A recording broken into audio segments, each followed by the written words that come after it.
I welcome you all to the second episode of Media Matters. And today we are talking about a company that has had one of the most remarkable journeys in the past year, despite the pandemic. It is our very own homegrown microblogging and social networking service, Koo. Currently valued at over $100 million, the app won the Government of India's Atmanirbhar App Innovation Challenge in August 2020.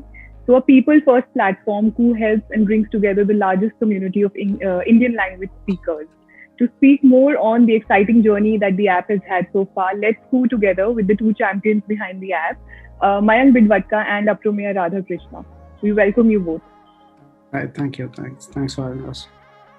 So I would begin asking you about the Koo's journey it has had so far. Give us a sense of how it has panned out for you from the initial months to where it is today. Koo's journey has been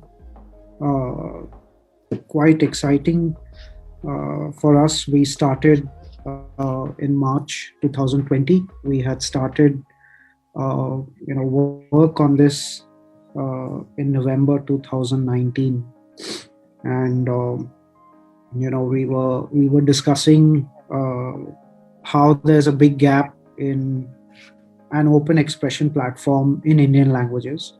A good part of the country that expresses itself using an open expression platform / microblogging has been the urban Indian, the English speaking Indian, and we've always been believers in the power of vernacular languages and the affinity that people have with their language, and the fact that a good part of the country speaks a regional Indian language, right? So we've always wanted to create products that can have a larger impact in India.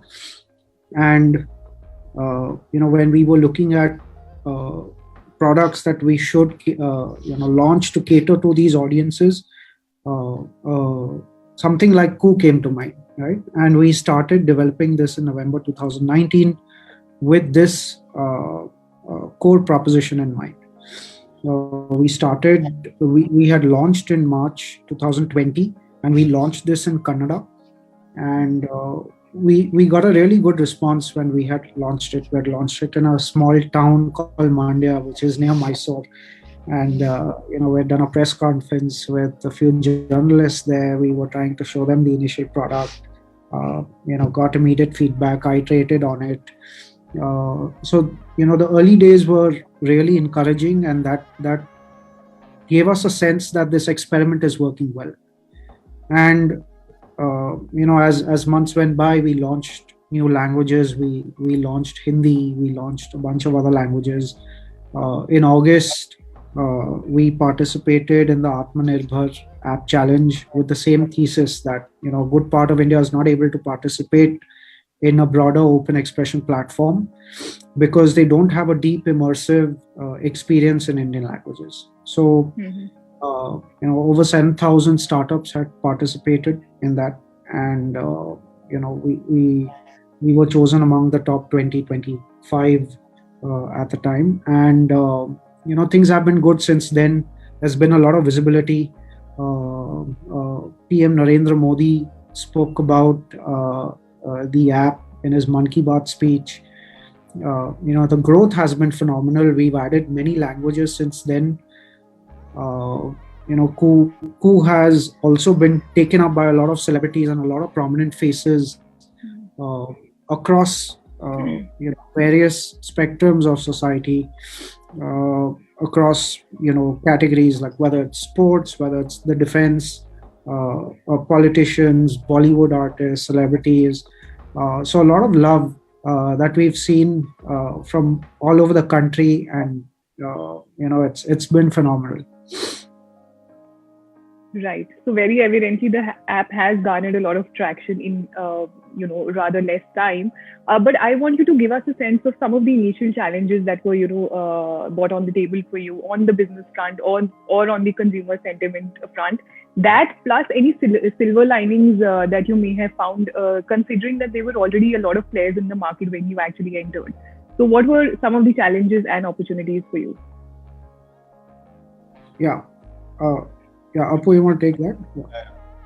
So, as far as challenges go, I think Koo has been a special product where most challenges are basically internal, where you have to get a team together, get them inspired enough to work, make sure that we are super fast, because the expectations are so much, right?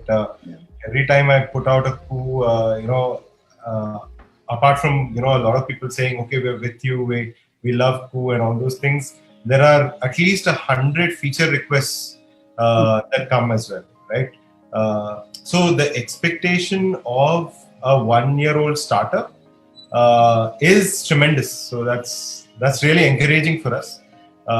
So the external market hasn't been a challenge, thankfully, for Koo. It's a lot of pressure for us to be, equipping ourselves right with all resources, right? Whether it's capital, whether it's team, whether it's users, the community. So it's basically us having to put the effort. I'm not leaving you that easy. I want you to know, who do you consider as your competition, and that being one of the external challenges I'm sure every company faces too. It is also often seen that Twitter has been, it is seen like who is giving a stiff competition to Twitter. Do you consider Twitter as your competition, or who is your competition? I want to know. So if you look at the theme with which people come and contribute their thoughts, it is opinions, thoughts, that's the theme. So if you look at theme wise, yes, it is a direct competition. But when you look at who is using it, right, and what you're going after for the future, it is not, because what we are doing is going deeper in each country that we enter. We want to build such that every language speaker can come and voice their opinion irrespective of the language they know, right? For that, you have to tweak the product a lot more and include the local nuances, right? So given the kind of market that we're going after, it is very different. But are we trying to make them express themselves, give their opinions? Yes. So what we're trying to do, get people to do is similar, but who we're trying to do that for is different. Right. And I'm sure you guys must have studied the Indian market at the maximum that you can. What has been your audience strategy, or how are you guys keeping yourself differentiated from the crowd? So we look at catering to regional language speakers. English was recently launched early this year, right? The reason for being and the reason for starting is the fact that there's a gap in open expression for regional languages. So like Aprameya explained, right? Twitter is not looked at as competition because of the kind of people that we cater to. The folks that we're catering to are people who are speaking a native Indian language, right? And that's the big difference in the folks we cater to. The big difference also lies in the product and how these users are using the product, what they are using it for, what kind of opinions are being shared, the features that exist for these users. There's a lot of differences there as well. And on a rather lighter note, I would want to know, what is this obsession behind the logo of a bird? I mean, what is your logic behind keeping a bird as a logo and that yellow color in particular? So did you have any rationale in mind? Well, before any technology company existed in the world, India has always spoken about kabutars and taking messages, right? So we are the owners of the bird anyways, right? So Maine Pyar Kiya used the bird to send notes. Did we have social media then? No. So you never know where it started from, right? Who got inspired from who. But messages and conveying it to a lot of people has a connotation of a bird, and we wanted to keep it an animal logo because that's what people remember. That's what people can actually relate to. And when it comes to spreading the message, bird is the best animal. Like we could have kept a elephant or a tortoise. So it doesn't make sense, right? Like if you look at all the birds that can pass on messages, bird is the best. And we kept it yellow because we wanted to spread happiness. So, what has been your business model? I mean, how are you monetizing content? What has been the broad business model of Koo? So we're in the growth stage. We have a lot of ideas on how to monetize. The social media world, whether it's in the Western world or in China, have had advertising models, have had other models of transactions and various other things that have been already experimented. We have our own thoughts on what we want to experiment for the Indian market and other countries that we enter. So are we live with monetization? Not yet. Do we have thoughts on it? Yes. Will we do it right away? No. Okay. So, Mayank, you just mentioned that Koo as an app advocates freedom of speech, and it provides as a platform for people to come forward, put forward their views. So this will definitely invite some kind of controversies or trouble in the coming future. How have you panned out your strategies or policies in that respect to cater to the problems that will come up? Yeah. So, any platform that enables people to speak their mind will have content that's very diverse, right? And whether people do it innocently, without knowing, or whether they do it with the intent of creating mischief or doing some harm, there will always be content that is questionable on a platform, right? What we have tried to do is give tools to the community so that they have the ability to flag off any such content that they come across.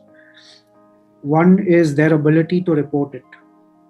If they're getting harassed by some person, they can block that person, right? So certain community tools have been given.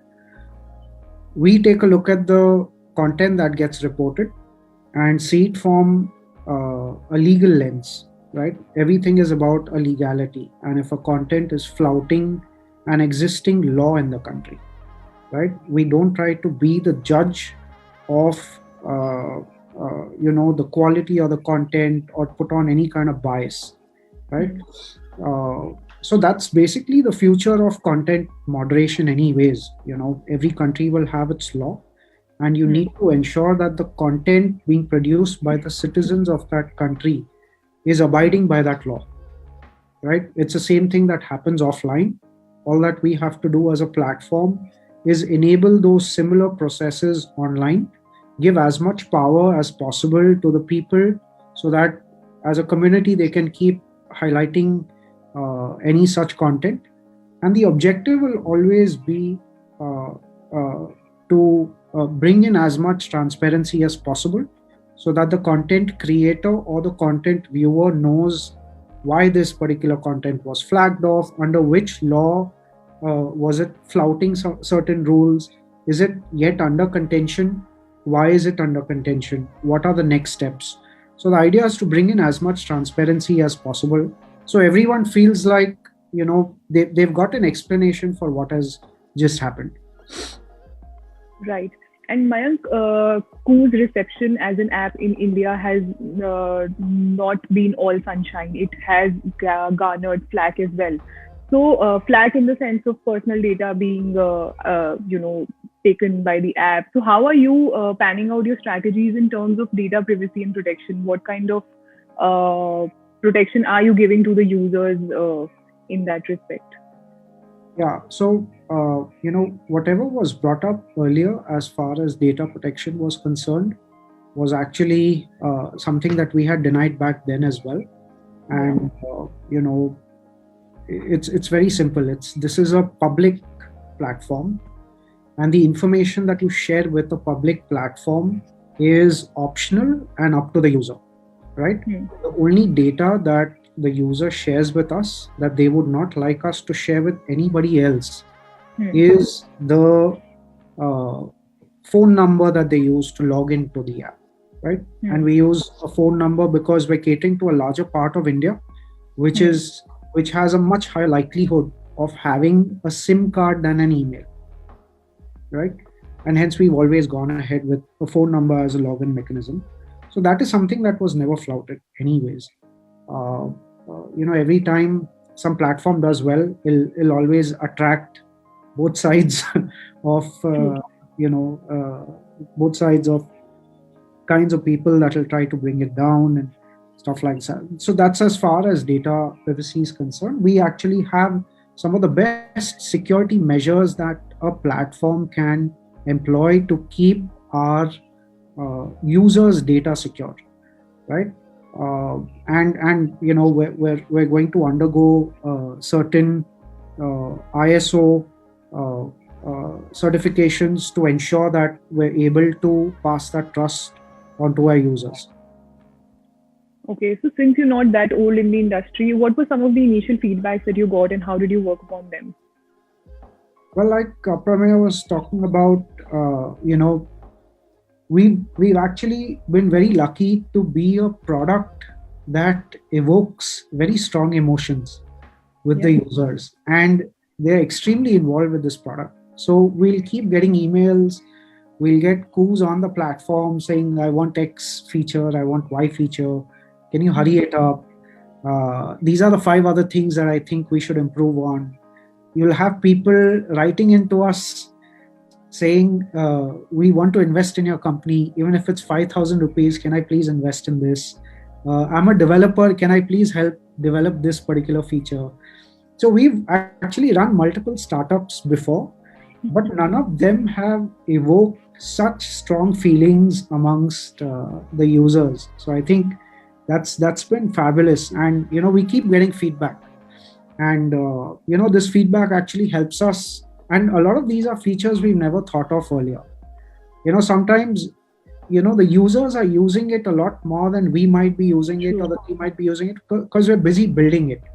So they really know, exactly what's broken, what should be fixed, what are the next few features they need. So we're just working on user feedback as fast as we can. Awesome. As they always say, there is room for improvement each time. Always. So, yes. My next question to you is undoubtedly whose popularity is at its peak today. Let's just believe that. But the market is crowded. How will you continue to maintain this position? So, I hope it's not peaked yet because there's a lot more scope. That's one. I mean, how will you cement yourself in the coming years? How will you keep that position intact? Yes. Yeah, so I think you saying that, the market is crowded, I don't know what all is in your mind, but in our minds, local language microblogging is a space that nobody is there in, right? And we see ourselves as the only player who is equipped to build and thrive in this space, right? So yes, today that is the thing, and we want to build fast, progress fast, so that we remain the only player and we remain the leader, right? So just because there is nobody else today doesn't mean we will go slow. We are moving fast, and you will see a lot of improvement in the product over the next few months.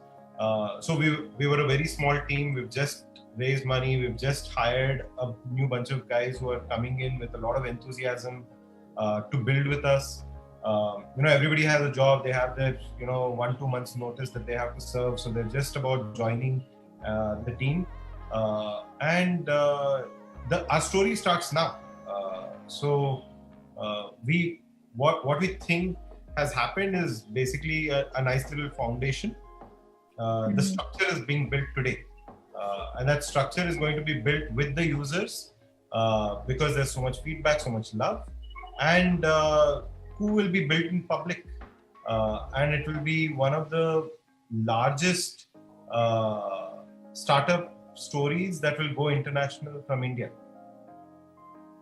Right. What are your future goals with respect to the app? How are you planning your next 2 years probably?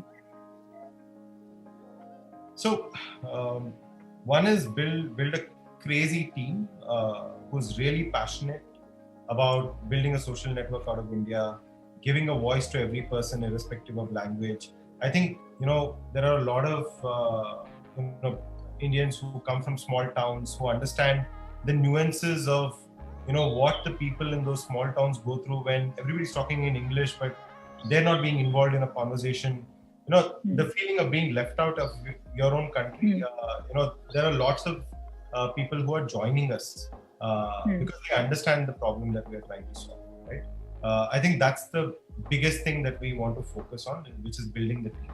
Second is, keep getting more and more localized. We are Indians who have lived in India more than anywhere else.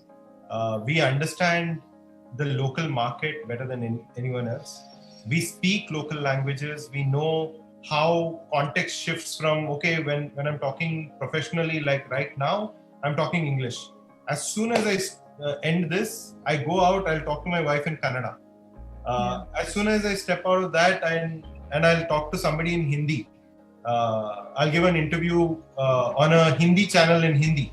So we're the only country which can switch languages by just moving from one room to another, right? So there is nobody else who can do this, right? So giving expression, giving a nuanced expression platform for a country as dynamic as this in local languages is very important, and that's the second priority, right? Team and localizing the product, right? So, and of course, because we come from India, we are very welcoming. We are the country which says Atithi Devo Bhava, right? We adapt to others, right? We respect what the other person's culture is, what they want to say, a lot more than anywhere else in the world, right? So we bring that natural culture into building the product, which means I respect what your local laws say, and I will build a product around it, not to do anything else, but because you live in this country and you've elected and you have chosen a certain government, they have made a particular law. No matter which country we go to, we will go and respect that country's local law, right? Because we don't want to disrupt. Each country has their own story building. Everybody can't have the same definition of life, which we already see. We go travel around the world because we want to experience different cultures, right? Who is going to make that happen? On Ku, you can actually visit Nigeria and get a sense of what Nigeria is talking about today. Not available anywhere else. You recently made your debut there, I'm aware. Congratulations on that. Okay, see, the market has been going through dynamic shifts both on the business front and the consumer consumption pattern front. So what are some of the insights or, emerging trends that you anticipate in the coming few months? I think our local language communities will keep growing faster and faster. So if you look at it, our local language communities are very used to expressing themselves in the offline world, right? Everybody has an opinion. Everybody has a thought. But that behavior coming online is what we are going to see. And India and the world accepting the fact that the voices of India is beyond what is on English platforms today is another shift that we are going to see, right? And a lot of local talk will also start happening on a platform like Ku, right? Which will lead to a lot of social change, a lot of positive social change is what the impact of Ku is. All right. So this brings me to my last question, which I will throw to Aprameya. So while I was going through one of your recent interviews, you mentioned that you actually don't need $1 billion to build a business, right? So what are the ingredients to build a regular business? I mean, to move a regular business to a good business? What is your advice to the budding entrepreneurs? I think there are two types of startups. So India's been building, like, for the last 15-20 years, what me and Mayank call as transaction companies. Mayank was involved with Redbus. I had founded Taxi for Sure. There's Flipkart, Swiggy, Book My Show. Lots of transaction companies, right? So I think whether it's the entrepreneur, employees working at a startup, VCs, everybody understands, transaction startup, do transactions, increase GMV, you get more funding. All that story is done, right? we have the playbook in India. You can keep building transaction. When it comes to social networks like Koo, you actually don't do transactions there as such. You build a very loved product that people want to come and use every day, right? So, and you're not producing the content, you're just enabling a stage for people to come and produce the content, and building technology for people to find people they want to follow, etc. So when you build a non-transaction social network, you don't actually need, hundreds of millions or billions of dollars, because what you're building is just the product. Everybody else is coming and using it. To build the product, you need resources like engineers, product guys, community guys, and beyond that, you don't really have to pay supply or give incentives, or none of that happens, right? So that's what I meant when I said you don't need like billions of dollars to build a startup. But if you choose to build a social network which is loved, again, you can build it with much lesser amount and be more valuable than the transaction startups. True. That's true. This was all for today. Thank you so much for your time, Aprameya and Mayank. I'm sure the audiences will have a lot of takeaways from this. Thank you so much.